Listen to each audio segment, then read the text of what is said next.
នៅវេលាព្រឹកថ្ងៃច័ន្ទទី29ខែធ្នូឆ្នាំ2025សម្ដេចមហាបវរធិបតីហ៊ុនម៉ាណែតនាយករដ្ឋមន្ត្រីនៃព្រះរាជាណាចក្រកម្ពុជាបានផ្ញើសារជូនចំពោះបងប្អូនវីរៈកងទ័ពនិងវីរៈនគរបាលដ៏អង់អាចក្លាហានគ្រប់រូបនិងបងប្អូនជនរួមជាតិជាទីគោរពនិងស្រឡាញ់ដ៏ជ្រាលជ្រៅបំផុតក្នុងខ្លឹមសារដូចតទៅនេះជូនចំពោះបងប្អូនវីរៈកងទ័ពនិងវីរៈនគរបាលដ៏អង់អាចក្លាហានគ្រប់រូបនិងបងប្អូនជនរួមជាតិជាទីគោរពនិងស្រឡាញ់ដ៏ជ្រាលជ្រៅបំផុតថ្ងៃនេះក្នុងនាមប្រមុខរាជរដ្ឋាភិបាលខ្ញុំព្រះករុណាទូលព្រះបង្គំខ្ញុំសូមផ្ញើសារមួយទៅកាន់បងប្អូនជនរួមជាតិទាំងអស់នៅក្នុងវេលាដែលមាតុភូមិកម្ពុជាជាទីស្រឡាញ់របស់យើង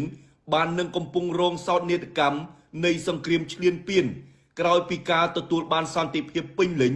នៅឆ្នាំ1998កម្ពុជាបានឆ្លងកាត់យ៉ាងឆ្អែតឆ្អន់នៅភ្នក់ភ្លើងសង្គ្រាមរាប់រយឆ្នាំរួមទាំងរបបប្រល័យពូជសាសន៍ដែលនាំឲ្យប្រជាពលរដ្ឋកម្ពុជាគ្រប់រូបស្គាល់តម្លៃពិតប្រាកដនៃសន្តិភាពហើយក្នុងកលៈទេសៈនេះយើងពិតជាគ្មានប្រាថ្នាអ្វីផ្សេងឡើយក្រៅពីសុខសន្តិភាពនិងលទ្ធភាពក្នុងការអភិវឌ្ឍប្រទេសឲ្យមានការរីកចម្រើនក្នុងន័យនេះកម្ពុជាផ្ដល់តម្លៃខ្ពស់ចំពោះសន្តិភាពនិងការអភិវឌ្ឍហើយកម្ពុជាតែងតែគាំទ្រនិងចូលរួមអនុវត្តដោយសុចរិតនៅសណ្ដាប់ធ្នាប់តំបន់និងសកលដោយផ្អែកលើច្បាប់អន្តរជាតិសន្ធិសញ្ញាអនុសញ្ញានិងកិច្ចព្រមព្រៀងនានាដែលកម្ពុជាបានទទួលយកជាពិសេសធម្មនុញ្ញអង្គការសហប្រជាជាតិនិងធម្មនុញ្ញអាស៊ានក្នុងគោលដៅចង់រួមរស់ប្រកបដោយសន្តិសហវិជ្ជមានជាមួយគ្រប់បណ្ដាប្រទេសទាំងអស់ទាំងប្រទេសនៅជិតខាងក្នុងតំបន់និងលើសកលលោកក្នុងស្មារតីនេះរាជរដ្ឋាភិបាលកម្ពុជាតែងតែប្រកាន់ជំហរដោះស្រាយបញ្ហាដោយសន្តិវិធីនិងនៅតែបន្តព្យាយាមចរចាតាមគ្រប់រូបភាពទាំងអស់ដើម្បីបញ្ចប់ការប្រឈមមុខគ្នាដោយអាវុធនិងវិលត្រឡប់ទៅដោះស្រាយបញ្ហាព្រំដែនតាមយន្តការបច្ចេកទេសនិងក្របខ័ណ្ឌច្បាប់ដែលមានជាធរមានក្រោយពីការព្យាយាមចរចាប្រកបដោយភាពអត់ធ្មត់ខ្ពស់បំផុតកម្ពុជានិងថៃបានឯកភាពអនុវត្តបទឈប់បាញ់ភ្លាមនៅនឹងកន្លែងដែលបានចូលជាធរមានចាប់ពីម៉ោង 12:00 ថ្ងៃត្រង់ថ្ងៃទី27ខែធ្នូឆ្នាំ2025តទៅការជ្រើសរើសយកការអនុវត្តបទឈប់បាញ់នេះមិនមែនមានន័យថាកម្ពុជាចុះចាញ់ឬសុខចិត្តយកបូរណភាពទឹកដីទៅដូរយកសន្តិភាពឡើយហើយរឹតតែមិនមែនមានន័យថាកម្ពុជាអស់សមត្ថភាព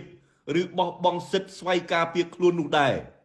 ផ្ទុយទៅវិញការសម្រេចចិត្តនេះបង្ហាញថា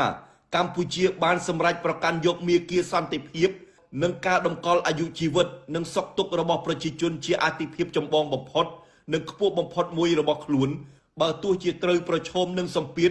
ឬការលំបាកយ៉ាងណាក៏ដោយទោះបីយើងនៅតែអាចបន្តទប់ទល់បានក្នុងការប្រយុទ្ធគ្នាក្នុងនាមជាប្រទេសតូចយើងនៅតែមិនមានអ្វីចំណេញសោះឡើយពីការអូសបន្លាយក្នុងរយៈពេលយូរនៃការប្រយុទ្ធនេះពេលនេះប្រជាពលរដ្ឋភាគសឹកជាងកន្លះលាននាក់កំពុងទន្ទឹងរង់ចាំថ្ងៃដែលពួកគេអាចវិលត្រឡប់ទៅកាន់គេហដ្ឋានវិញកុមាររាប់ពាន់នាក់កំពុងរង់ចាំថ្ងៃដែលពួកគេអាចវិលត្រឡប់ទៅថ្នាក់រៀនវិញហើយក្រុមគ្រួសារកងទ័ពកងនគរបាលរាប់ពាន់នាក់ក៏កំពុងរង់ចាំផ្លូវឪពុកប្តីកូនពូមីងបងឬប្អូនរបស់ពួកគេពីសមរភូមិយ៉ាងអន្ទះសារបំផុតដូច្នេះខណៈដែលលទ្ធភាពនៃការស្វែងរកដំណោះស្រាយបញ្ហាវិវាទព្រំដែននេះដោយសន្តិវិធីនៅតែមានរាជរដ្ឋាភិបាលបានសម្រេចចិត្តប្រកាន់យកការចរចាបញ្ចប់ការប្រយុទ្ធគ្នាមុនពេលវាកាន់តែរីកធំជាងនេះទៅទៀតដើម្បីកាត់បន្ថយការឈឺចាប់និងទុក្ខសោករបស់បងប្អូនជនរួមជាតិជាអតិបរមាហើយក៏ដើម្បីបញ្ឈប់នៅការពលីនិងការរងរបួសរបស់បងប្អូនវីរៈកងទ័ពវីរៈនគរបាលក៏ដូចជាប្រជាពលរដ្ឋស្លូតត្រង់ដែលមកទល់នឹងពេលនេះមានប្រជាជនស៊ីវិល32នាក់បានបាត់បង់ជីវិតនិង93នាក់បានរងរបួសជាការពិតការឈប់បាញ់ភ្លាមនៅនឹងកន្លែងមានន័យថាកងកម្លាំងទាំងសងខាងត្រូវអនុវត្តបទឈប់បាញ់នេះដោយរក្សាកម្លាំងនៅតាមទីតាំងឈរជើងរបស់ខ្លួននៅម៉ោងនៃការចាប់ផ្ដើមអនុវត្តបទឈប់បាញ់ ក្នុងន័យនេះខ្ញុំព្រះករុណាទូលព្រះបង្គំខ្ញុំសូមសង្កត់ធ្ងន់ថាការរក្សាកងកម្លាំងឈរជើងនៅតាមទីតាំងជាក់ស្ដែងនានា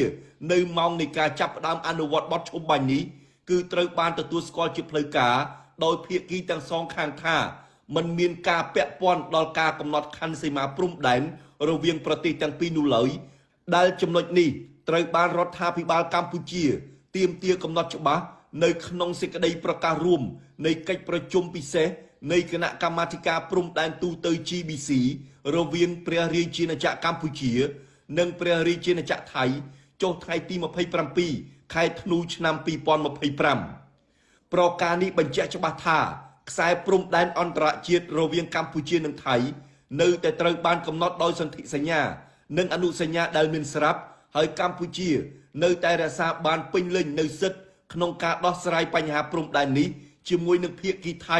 អនុលោមតាមច្បាប់អន្តរជាតិសន្ធិសញ្ញាអនុសញ្ញានិងយន្តការទ្វេភាគីទាំងឡាយដែលមានជាធរមានជាមួយនឹងការធានាបាននៅការបញ្ជាក់ច្បាស់ថាការរៀបចំទាំងឡាយ arrangements ក្នុងសេចក្តីថ្លែងការណ៍រួមស្តីពីបទឈប់បាញ់នេះនឹងមិនធ្វើឲ្យប៉ះពាល់ដល់ការងារវាស់វែងនិងខណ្ឌសីមាព្រំដែនរវាងប្រទេសទាំងពីរនោះទេភាគីទាំងពីរបានឯកភាពគ្នាប្រគល់ជូនគណៈកម្មការចម្រុះខណ្ឌសីមាព្រំដែនគោក JBC បន្តដំណើរការឡើងវិញឲ្យបានឆាប់បំផុតនៅការងារវាស់វែងនិងខណ្ឌសីមាព្រំដែនស្របតាមកិច្ចព្រមព្រៀងដែលមានស្រាប់រវាងប្រទេសទាំងពីរជាពិសេសនៅតំបន់ព្រំដែនរងផលប៉ះពាល់ដែលមានប្រជាជនស៊ីវិលធ្លាប់រស់នៅដើម្បីធានានូវសន្តិភាពយូរអង្វែងនៅតាមបណ្ដោយព្រំដែននៃប្រទេសទាំងពីរលក្ខខណ្ឌនៃការអនុវត្តបទឈប់បាញ់នេះក៏បានបើកផ្លូវឲ្យបងប្អូនភៀសសឹកដែលមានលំនៅឋានតាមតំបន់ព្រំដែនអាចវិលត្រឡប់ទៅកាន់ផ្ទះសម្បែងរបស់ខ្លួនវិញដោយគ្មានឧបសគ្គនិងប្រកបដោយសុវត្ថិភាពនិងសេចក្តីថ្លៃថ្នូរក្នុងតំបន់រៀងខ្លួនផងដែរពាក់ព័ន្ធនឹងចំណុចនេះខ្ញុំសូមយកឱកាសនេះជម្រាបជូនជនរួមជាតិផងដែរថាខ្ញុំបានផ្ដល់ការណែនាំដល់ក្រសួងការពារជាតិក្រសួងមហាផ្ទៃនិងក្រសួងស្ថាប័នពាក់ព័ន្ធឲ្យចាត់ចែងកំណត់ទីតាំងដែលមានសុវត្ថិភាពគ្រប់គ្រាន់និងរៀបចំការសម្របសម្រួលដើម្បីបងប្អូនជនភៀសសឹករបស់យើងអាចវិលត្រឡប់ទៅកាន់គេហដ្ឋានវិញឲ្យបានឆាប់បំផុតតាមដែលអាចធ្វើបានចំពោះតំបន់ដែលមិនទាន់មានភាពអំណោយផលសម្រាប់ការវិលត្រឡប់ដោយសុវត្ថិភាពរាជរដ្ឋាភិបាលនឹងស្វែងរកដំណោះស្រាយចំពោះមុខសម្រាប់បងប្អូនដែលរស់នៅតំបន់នោះមួយវិញទៀតតាមលក្ខខណ្ឌនៃសេចក្តីប្រកាសរួមនេះក្រោយបទឈប់បាញ់ត្រូវបានអនុវត្តដោយពេញលេញរយៈពេល72ម៉ោងយោធិនកម្ពុជា18រូបក៏នឹងត្រូវបានដោះលែងត្រឡប់មកកម្ពុជាវិញផងដែរស្របតាមស្មារតីនៃសេចក្តីថ្លែងការណ៍រួមទីក្រុងកូឡាឡាំពួរដែលត្រូវបានចុះហត្ថលេខានៅថ្ងៃទី26ខែតុលាឆ្នាំ2025បន្ថែមលើនេះសេចក្តីថ្លែងការណ៍រួមនេះក៏បានគូសរំលេចអំពីការបដិញ្ញារួមគ្នារវាងភាគីទាំងពីរក្នុងការបន្តជំរុញអនុវត្តកិច្ចសហប្រតិបត្តិការជាអាទិភាពមួយចំនួនទៀតដោយប្រើប្រាស់យន្តការនិងអនុលោមតាមកិច្ចព្រមព្រៀងដែលមានជាធរមានក្នុងន័យនេះសេចក្តីថ្លែងការណ៍រួមនេះក៏ជាការបន្តអនុវត្តនៅអ្វីដែលបានឯកភាពគ្នាកន្លងមករួមមានសេចក្តីប្រកាសព័ត៌មានរួមនៃបទឈប់បាញ់កាលពីថ្ងៃទី28ខែកក្កដាឆ្នាំ2025និងសេចក្តីថ្លែងការណ៍រួមទីក្រុងកូឡាឡាំពួរកាលពីថ្ងៃទី26ខែតុលាឆ្នាំ2025រួមបញ្ចូលនៅឯកសារព្រមព្រៀងផ្សេងទៀតដែលសម្រេចបានមកនៅក្រោមកិច្ចព្រមព្រៀងនេះព្រមទាំងកិច្ចព្រមព្រៀងជាធរមានទាំងឡាយទៀតរវាងកម្ពុជានិងថៃក្នុងនាមជាប្រមុខនៃរាជរដ្ឋាភិបាលកម្ពុជាខ្ញុំសូមយកឱកាសនេះថ្លែងអំណរគុណដ៏ជ្រាលជ្រៅចំពោះប្រទេសជាមិត្តនិងសហគមន៍អន្តរជាតិជាពិសេសសហរដ្ឋអាមេរិកសាធារណរដ្ឋប្រជាមានិតចិននិងបណ្ដាប្រទេសអាស៊ានក្រោមការសម្របសម្រួលរបស់ម៉ាឡេស៊ីក្នុងឋានៈជាប្រធានអាស៊ានដែលបានជួយជ្រោមជ្រែងនិងចូលរួមយ៉ាងសកម្មក្នុងកិច្ចដំណើរការនេះតាំងពីដើមទីមកពូលគឺតាំងពីការរៀបចំនៅបទឈប់បាញ់នាថ្ងៃទី28ខែកក្កដាឆ្នាំ2025ជាបន្តបន្ទាប់រហូតមកទល់បច្ចុប្បន្នខ្ញុំក៏សូមគូសបញ្ជាក់ផងដែរថាកម្ពុជាប្រកាន់គោលជំហរអនុវត្តពេញលេញនិងដោយស្មោះត្រង់នៅសេចក្តីប្រកាសរួមស្តីពីបទឈប់បាញ់នេះនិងសូមស្វាគមន៍ការចូលរួមរបស់ប្រទេសជាមិត្តនិងសហគមន៍អន្តរជាតិក្នុងការគាំទ្រដល់ការធានានៃការអនុវត្តសេចក្តីប្រកាសរួមនេះ ឲ្យបានពេញលេញនិងប្រកបដោយប្រសិទ្ធភាពពិសេសក្នុងការពង្រឹងតួនាទីរបស់អ្នកសង្កេតការណ៍អាស៊ាន AOT ដើម្បីផ្ទៀងផ្ទាត់និងធានាការអនុវត្តប្រកបដោយប្រសិទ្ធភាពនៅវិធានការនានាដែលបានឯកភាពគ្នាក្នុងបទឈប់បាញ់នេះក្នុងនាមជាប្រមុខរាជរដ្ឋាភិបាលកម្ពុជានិងក្នុងនាមជាពលរដ្ឋខ្មែរមួយរូបទូលព្រះបង្គំជាខ្ញុំសូមសម្ដែងនូវកតញ្ញូតាធម៌និងអំណរព្រះគុណដ៏ជ្រាលជ្រៅបំផុតថ្វាយព្រះករុណាជាអង្គម្ចាស់ជីវិតលើត្បូងព្រះមហាក្សត្រនៃព្រះរាជាណាចក្រកម្ពុជានិងសម្ដេចព្រះមហាក្សត្រីព្រះវររាជមាតាជាតិខ្មែរដែលជានិច្ចកាលទ្រង់ទាំងទ្វេតែងតែផ្ដល់ការគាំទ្រដល់រាជរដ្ឋាភិបាលក្នុងការបំពេញបេសកកម្មដើម្បីជាតិនិងមាតុភូមិនិងតែងយកប្រតិយទុកដាក់ខ្ពស់បំផុតចំពោះសុខទុក្ខកូនចៅជាប្រជានុរាស្ត្ររបស់ព្រះអង្គក្នុងគ្រប់កលៈទេសៈពិសេសក្នុងកលៈទេសៈដ៏លំបាកបំផុតចំពោះមុខនេះខ្ញុំព្រះករុណាទូលព្រះបង្គំខ្ញុំសូមសម្ដែងនូវការដឹងគុណដ៏ជ្រាលជ្រៅបំផុតចំពោះការលះបង់មិនអាចកាត់ថ្លៃបានរបស់វីរៈកងទ័ពនិងវីរៈនគរបាលដ៏អង់អាចក្លាហានគ្រប់រូបក្នុងការបំពេញភារកិច្ចដ៏ឧត្តមឧត្តមនៃការការពារអធិបតេយ្យជាតិនិងបូរណភាពទឹកដីហើយក៏សូមសម្ដែងនូវការកោតសរសើរនិងអំណរគុណយ៉ាងជ្រាលជ្រៅបំផុតផងដែរចំពោះស្មារតីស្នេហាជាតិមាតុភូមិនិងស្មារតីសាមគ្គីជាតិជាធ្លុងមួយក្នុងការការពារអធិបតេយ្យជាតិនិងបូរណភាពទឹកដីរបស់ព្រះសង្ឃគ្រប់ព្រះអង្គនិងជនរួមជាតិគ្រប់រូបពីគ្រប់ទិសទីទាំងក្នុងនិងក្រៅប្រទេសគុណូបការៈទាំងនេះពិតជាមានតម្លៃលើសអ្វីៗទាំងអស់ហើយនឹងត្រូវបានចារទុកក្នុងប្រវត្តិសាស្ត្រសម្រាប់ប្រជាពលរដ្ឋកម្ពុជាគ្រប់រូបនិងគ្រប់ជំនាន់ទុកលំបាកនិងពលិកម្មសាច់ស្រស់ឈាមស្រស់របស់វីរៈជនរបស់យើងនៅសមរភូមិគឺជាការដាស់តឿនមិនឲ្យយើងបំភ្លេចបានមួយវិនាទីណាឡើយថាបែកបាក់គឺស្លាប់សាមគ្គីរឹងមាំគឺរស់ដូច្នេះស្របតាមពាក្យចាស់ថាចង្កឹះមួយបាច់គេកាច់មិនបាក់យើងត្រូវយកការលំបាកនៅពេលនេះធ្វើជាឱកាសដើម្បីឲ្យខ្មែរគ្រប់រូបចេះពួតដៃគ្នាកសាងជាតិខ្មែរយើងឲ្យកាន់តែរឹងមាំនិងកាន់តែប្រសើរឡើងប្រកបដោយភាពធន់នៅក្រោមម្លប់ដ៏សែនត្រជាក់នៃអង្គព្រះមហាក្សត្រជាទីគោរពសក្ការៈនៃយើង